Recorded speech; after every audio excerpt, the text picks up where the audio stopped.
Chapter 11. Chu Hsian-fu's wife embarrasses him by asking him for an essay, and Instructor Yang recommends a man of worth to the Prime Minister's household. When Chu Hsian-fu married Mr. Lu's daughter, even before he realized how accomplished she was, he was almost bowled over by her beauty. She was not of the usual run of accomplished young ladies, however, for her father, having no son, had brought her up as if she were a boy. When she was 5 or 6, he had engaged a tutor to teach her the 4 books in the 5 classics, so that by the time she was 12, she could expound the classics and read essays. Having thoroughly mastered the works of Wang Xiaoxi, she had also learned to write the Paku essays with their divisions into 8 paragraphs, broaching the theme, advancing the theme, embarking on the subject, the first strand, the central strand, and so forth.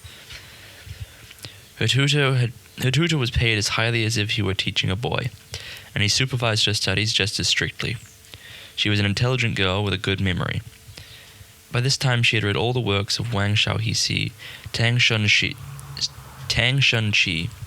Zhu Qingchun, Hisun Yingqi, and other famous essayists, as well as the examination compositions from the chief provincial examinations, and could recite over 3,000 essays. Her own compositions were logical, concise, and elegant, and her father often declared with a sigh that had she been a boy, she would have sailed through all the examinations. Whenever the compiler had leisure, he would tell his daughter, if you write Paku essays well, then whatever literary form you use, and this applies even to lyrics or descriptive poems, you will express yourself forcefully and exactly. However, if you cannot write Paku essays, well, then all your writings will be unorthodox and third-rate. Mrs. Lu took her father's instructions to heart. Her dressing table and embroidery stand were stacked with essays, and every day she annotated and punctuated a few. As for the poems, odes, elegies, and songs that were sent for her, she did not even glance at them, giving the various anthologies of poetry in the house to her maids to read, occasionally asking them to compose a few verses for fun. Now Miss Lu and Master Chu appeared an ideal couple, perfectly matched as regards family status, appearance, and accomplishments. She took it for granted that her husband had completed his studies and would soon pass the metropolitan and palace examinations. Yet even after they had been married for nearly 2 weeks, he still paid not the slightest attention to the essays which filled her room. Of course, he must know all these by heart, she thought, and he is newly married, so he wants to enjoy himself and thinks this is no time for study. A few days later, her husband, returning from a feast, took from his sleeve a volume of poems to declaim by the lamp, and invited his wife to sit beside him and read with him. Too shy at that time to remonstrate, she forced herself to look at the poems for an hour until it was time to sleep. The next day, however, she could bear it no longer, and knowing that her husband was in the front library, she took a piece of red paper and wrote down an essay subject. When a man purges himself of error, his family will be well governed. Then she called Sai Ping and said to him, "Take this to the young master and say that my father requests him to write an essay for our edification." Chu Hsian-fu laughed when he received this message. "This is hardly in line," he said. "Besides, not having been a month yet in your honorable house, I'd prefer to write something more cultured. I really have not the patience to write these common compositions." He thought this would impress his brilliant young wife, not realizing that this was just the sort of talk she disliked the most. That evening, when the nurse went in to see her young mistress, she found her frowning, sighing, and in tears. "Why, miss," exclaimed the nurse, "you have just had the luck to marry a good husband. Whatever is the matter with you?" The girl told her what had happened that day. "I thought he had already completed his studies and would soon pass the metropolitan examinations," she concluded. "Who could have imagined this? My whole life is ruined." The nurse reasoned with her for a little, until Chu Hsian-fu came in, to be treated rather coldly by his wife. Knowing what had caused this aloofness, he felt a twinge of shame, but neither of them liked to say anything. After this, they were not on the best of terms, and she was very unhappy. But if she raised the question of the examinations, her husband would not reply, and if she insisted, he criticized her as worldly. So she became more and more depressed, until a frown never left her face. "Don't be such a foolish girl," urged her mother when she knew this. I think your husband is already accomplished. Didn't your father like him because he was a brilliant young scholar? Listen, mother, do you know of anyone, past or present, who is entitled to be called a brilliant young scholar without having passed the examinations?" As she spoke, she began to grow angry again. "You're a married woman," said Mrs. Lu, and the nurse. "Don't carry on like this. Besides, you both come from such well-to-do families that even if your husband doesn't become an official, you will lack for nothing as long as you live. Good sons don't live on their inheritance. Good daughters don't wear clothes from their own homes after they marry. I believe in a man making his own way. Only a good-for-nothing would let his grandfathers support him." "Well," said her mother, "even so, your only course is to win him round gradually. You can't hurry him." "Even if the young master can't pass," said the nurse, "you'll have a son who can learn from you from the beginning, instead of following his father's example. With a good teacher like you right in the family, he will surely turn out to be a #1 palace graduate. He will reflect such credit on you that you can be sure of receiving a title." At this, both the nurse and the mother began to laugh. But the young wife sighed and said no more. When knowledge of this came to Mrs. Lu's ears, he also sent 2 composition subjects for his son-in-law, and Chu had to make shift as best he could to write 2 essays. But when the compiler read them, he discovered that they were full of words and phrases pillaged from poems. A line here resembling Chu Yuan's lament, and a line there reminiscent of the early philosophers. They were not proper essays at all. This was a great disappointment to Mr. Lu too, but he could not very well say anything. Mrs. Lu, however, doted on her son-in-law as if he were her own flesh and blood. Soon it was the end of the year, and after New Year, Chu Hsian-fu went home to pay his respects to his grandfather and mother. On the 20th of the first month, after his return, the Lau brothers invited him to dine with them. When the young man arrived, they took him into the library and inquired after Prefect Chu's health. "There are no other guests today," they said, "but during the New Year's festival we wanted to invite you to drink a few cups of wine with us."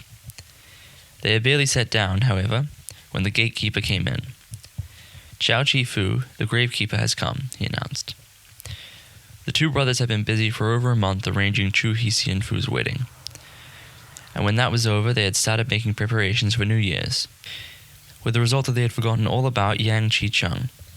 Now the arrival of Chao Chi-fu suddenly reminded them of him. Old Chao was invited in, and the 2 brothers and Chu Hsian-fu went to the guest hall. They found the old man wearing a new felt cap, a padded gown of thick blue cloth, and warm shoes. His son was carrying a big cloth bag full of fried rice and dried bean curd. When they came in and put down the bag, the 2 brothers greeted them. "We are glad to see you, Chi-fu," they said. "But there was no need to bring all these presents, which is difficult for us to refuse."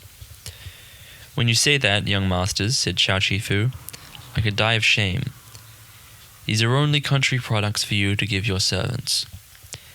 Attendants were ordered to take the presents, and Chao Er was invited to sit outside while Chao Chi-fu was asked into the library. Introduced to Master Chu, he asked after his grandfather. "I met your grandfather that day 27 years ago when our old master died here," he said. Well, we all have to grow old. Is your grandfather's hair white too?" "His hair has been white for 3 or 4 years." Chao Chi-fu could not sit down above Chu until Lao Feng insisted. "He is our nephew and you are an old man," said Lao Feng. "You must take the place of honor." They first had a meal. While fresh dishes were brought in and wine was poured, the brothers described 2 attempts to call on Yang Chi-chung. "Of course he couldn't know this," said Chao Chi-fu. "I have been living in East Village for the last few months, so there was no one to tell Mr. Yang. But he is as honest a fellow as you could be." "Of course he couldn't know this," said Chao Chi-fu. "I have been living in East Village for the last few months, so there was no one to tell Mr. Yang. But he is as honest a fellow as you can find. He would never put on airs and deliberately avoid anyone. He is one of the most friendly people I know. And if he realized that it was you 2 gentlemen who called on him, he would travel all night to see you. Tomorrow I will go back to tell him, and bring him here to pay his respects." "Wait till after the Lantern Festival," said Lao Chan. "On the 15th you can go out with our nephew to watch the lanterns, and on the 17th or 18th we will call a boat and go with you to Mr. Yang's house. It is more fitting for us to call on him first." "That's even better," said Chao Chi-fu. That night, after the feast, they sent Chu Hsian-fu back to the Liu family and kept Chao Chi-fu in the library. The next day was the date for trying out the lanterns, and in the main hall were hung 2 huge pearl lanterns from the palace, which had been presented to the Liu family by the Emperor Ching Hui. These lanterns were the work of extremely skillful court craftsmen, and Chao Chi-fu called his son to look at them as a treat. On the 14th, he sent Chao Ye home. "After the Lantern Festival, I shall come home with the Lao gentleman to Newmarket, and we shall call at your sister's house. He told him. "I shall not be home till after the 20th. You go home first." Chao Ye did as he was told. On the evening of the Lantern Festival, Chu Hsian-fu was dining at home with his mother-in-law and wife, when a message came from the Lao brothers asking him over to drink with them before going out to see the lanterns. In front of the prefect's yamen was an enormous lantern in the form of a sea monster bearing a mountain on its back, and celebrations were taking place in all the temples and shrines to the accompaniment of cymbals and drums. Men and women alike had to come out to enjoy the lanterns and the moon, and the authorities allowed the revelries to last till late into the night. The next morning, Chao Chi-fu told the Lao brothers, "I will go ahead to my daughter's house in Newmarket and meet you there on the 18th, to go with you to see Mr. Yang." The 2 brothers agreed and saw him out. Chao Chi-fu boarded a boat bound for Newmarket. There his daughter welcomed him, kowtowing because it was just after New Year, and gave him a feast. On the 18th, Chao Chi-fu decided to go to Yang Chi-chung's house to wait for the Lao brothers, saying to himself, Mr. Yang is very hard up. How can he entertain our young gentleman?" So he asked his daughter for a chicken, and went to the market to buy 3 caddies of meat, a bottle of wine, and various vegetables. Then, borrowing a small boat from a neighbor, the old man had all his purchases put aboard, and rowed to where Yang Chi-chung lived. He moored the boat by the bank, and walked up to Yang's door to knock. Presently the door was opened, and Yang Chi-chung came out holding a bronze urn, which he was rubbing vigorously with a handkerchief. When he saw that it was Chao Chi-fu, he put down the urn, and they greeted each other. Then Chao Chi-fu carried out the provisions from his boat.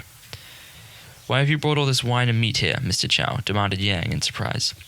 "I have presumed too much on your generosity in the past, yet you are still so good to me." "Take it, sir," said Chao Chi-fu.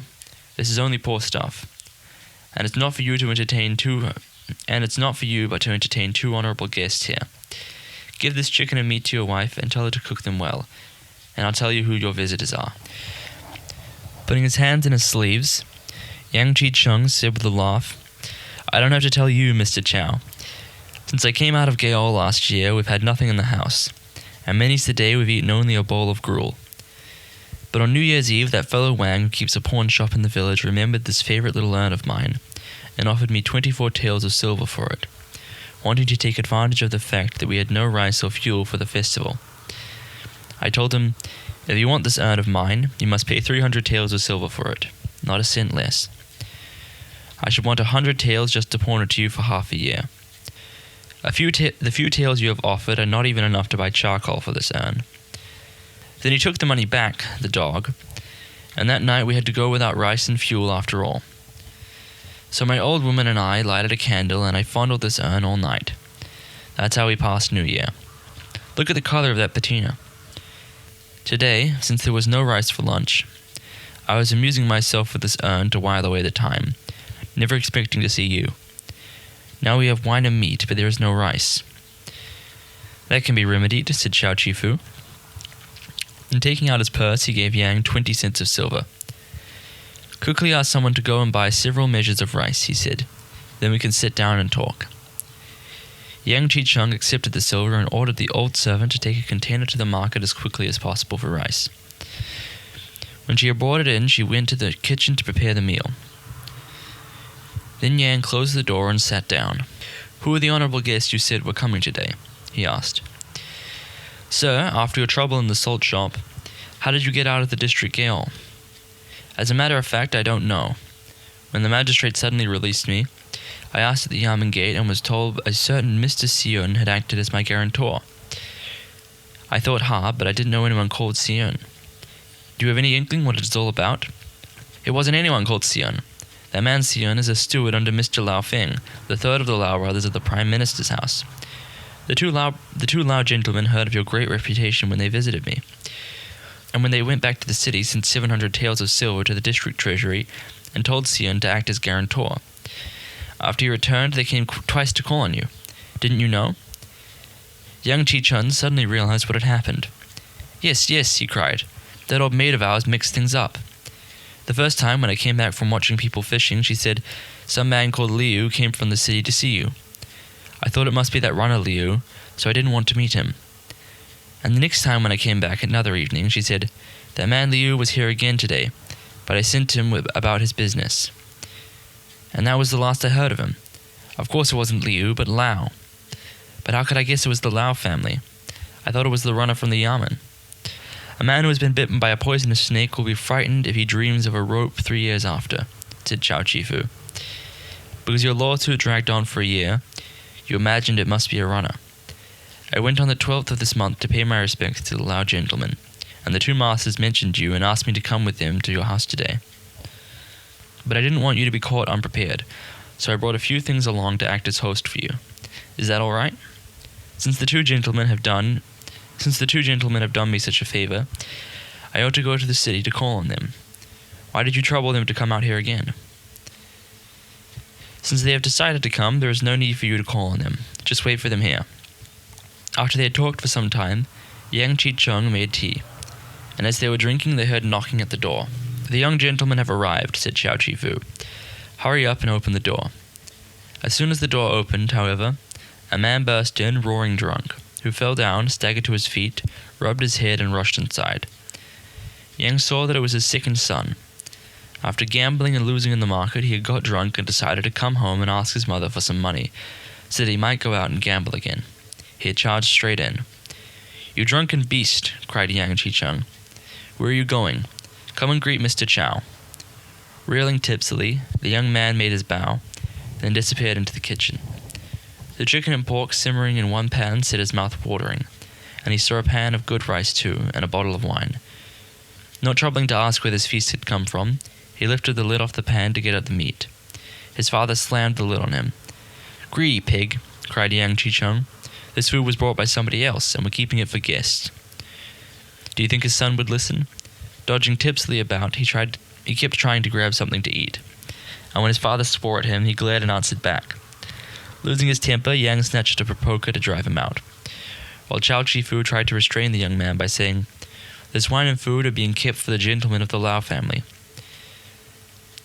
Dolt as he was, and drunk into the bargain, when Yang's son heard the name Lao, he dared not misbehave. And his mother, seeing that he was sobering up, smuggled him a leg of chicken and a big bowl full of rice and soup.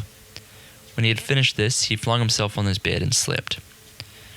Only at sunset did the Lao brothers arrive, accompanied by Chu Hisi and Fu.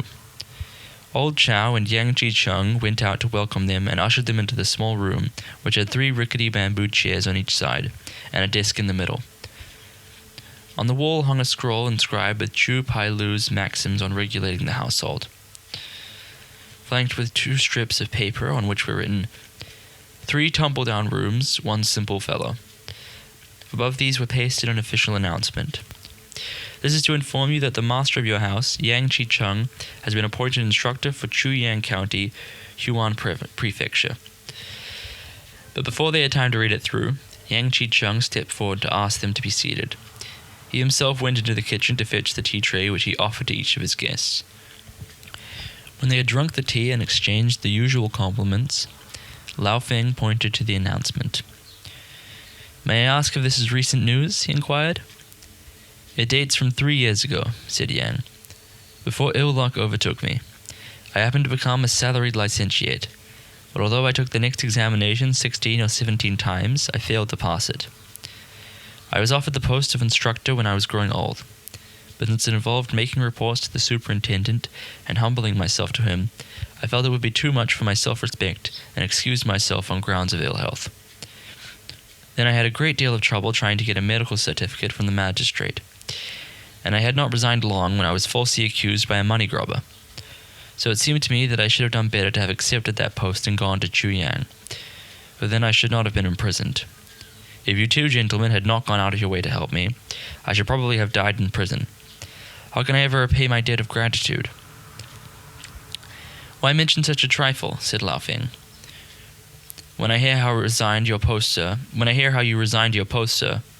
I am even more impressed by your lofty character and firm virtue." "Friends should put their property at each other's disposal," said Lao Chan. "What we did is not worth mentioning. We are only sorry that we heard of this so late, and were not able to come to your assistance earlier." When Yang heard how they spoke, he felt even greater admiration for them and exchanged some courtesies with Chu Hsienfu. Then Chao Chi-fu said, "Young masters, you have come a long way and must be hungry." "A humble meal is already prepared," said Yang. "Please take seats in the back room." He invited them into a thatched hut which he had built as a diminutive library. It overlooked a tiny courtyard planted with several plum trees, a few twigs of which were already in blossom, since the last 3 or 4 days had been warm. The walls were covered with poems and pictures, a couplet in the middle reading, "At ease I inhale the sweet plum blossoms by my window. Let others pluck laurel in the moon and dance." The two brothers could not repress a sigh of admiration, feeling as if they had wandered into fairyland. When Yang had brought in the chicken, pork, wine, and rice, they drank several cups of wine and ate the rice. After that, the table was cleared, tea was brewed, and they began to talk freely. Mention of the deaf old crone's jumbled account of the Lau brothers' 2 calls set all of them laughing heartily. The two brothers wanted to invite Yang Chi-chung to their house for a few days, but he declined. There are some mundane matters to attend to during New Year," he said. "However, in 3 or 4 days I shall count it a great honor to drink wine in your distinguished house." They talked until evening, when moonlight flooded the window and the sprays of plum blossom seemed to be painted on the window paper. The two brothers could hardly tear themselves away. "I should invite you gentlemen to stay in my humble cottage," said Yang Chi-chung, "but I fear my poor accommodation might inconvenience you." Then, taking their hands, he escorted the Lau brothers and Chu through the moonlight to their boat, after which he and Chao Chi-fu went back. As soon as the two brothers and Chu Hsienfu arrived home, the gatekeeper told them, "Mr. Lu has important business and asked Master Chu to go back. He has sent 3 messengers." Chu Hsienfu hurried home, where his mother-in-law told him that his refusal to study for the examinations had made her husband so angry that he had talked of taking a concubine so that he might have a son who would study and continue the family tradition. When she told Mr. Lu that he was too old and tried to dissuade him, he had become very angry. The previous evening he had fallen down and had a stroke, and now he was half paralyzed, his mouth and eyes crooked. Tears were welling from his daughter's eyes as she sat beside him sighing. There was nothing the young man could do but hurry to the library to wait on his father-in-law. He found Chin Ho Fu there feeling the patient's pulse. "Your pulse is rather feeble, sir," Chin Ho Fu told Mr. Lu. "The lungs control the breath, and the weakness here shows that you have a little phlegm. This is due to the fact that though you have retired like the good, loyal officer you are, you still long to go back to court. And constant worry and depression have brought about this illness. The best way to cure it is by regulating your breath to get rid of the phlegm. I have observed that physicians nowadays often consider pinalia rather hot. Thus, when they treat cases of phlegm, they use homodactyly.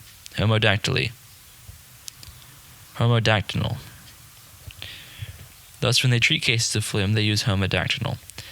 Actually, homodactylol is not efficacious in cases of phlegm. What you need is a tonic decoction composed of ginseng, Atractylus ovata, pachymacocos, dried licorice root, ginger, and dates. Alright. That will ease your kidneys so that the fiery humor does not rise easily, and then the illness will be cured." Chin Ho Fu made out a prescription, and after 4 or 5 doses, Mr. Lu's mouth regained its normal shape, although his tongue remained swollen. When Chin Ho Fu examined his patient again, he changed his treatment, prescribing certain pills and drugs efficacious against paralysis, until gradually Mr. Lu recovered.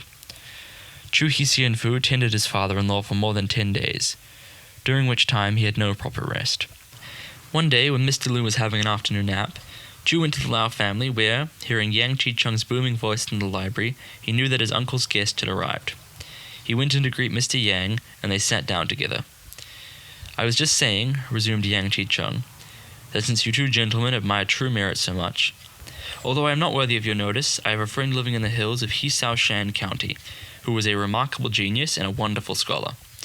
One might truly say of him, in retirement he would be a great scholar, and in office he could be the counselor of kings. Would you like to meet him?" Marveling, the two brothers asked, "Who is this remarkable man?" Then, crossing his fingers, Yang told them his father's name. But to know who this man was, you must read the next chapter.